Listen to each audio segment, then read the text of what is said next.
কেউ আপনার বিশ্বাস নিয়ে খেলেছে, মাফ করে দিবেন। কেউ আপনাকে আঘাত করেছে, মাফ করে দিবেন। কেউ বাজে কথা বলেছে, মাফ করে দিবেন।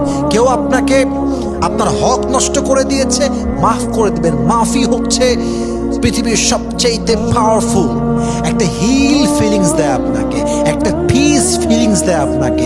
আপনি ক্ষমা করবেন, সামনে এগিয়ে যাবেন। আপনি ভাববেন কেন ধোকা দিল, কেন চিট করলো, কেন বিশ্বাস ভাঙলো, কেন হক নষ্ট করলো। এই অনুভূতিগুলো it will burn you inside, it will burn your soul. এটা আপনাকে ভেতর থেকে জ্বালিয়ে পুড়িয়ে নষ্ট করে দিবে। মাথায় রাখবেন, প্রতিশোধ নেওয়ার মাঝে যে শান্তি রয়েছে তার চাইতে বেশি শান্তি রয়েছে মানুষকে মাফ করার ভেতরে, ঠিক কিনা বলেন? প্রতিশোধ নেওয়াটা হয়তোবা সাময়িক আপনাকে সুখ দিবে, কিন্তু আল্লাহর দিকে তাকিয়ে মাফ করে দেওয়াটা আজীবন আপনার মনে একটা প্রশান্তির ছোঁয়া এনে দিবে, ঠিক কিনা বলেন?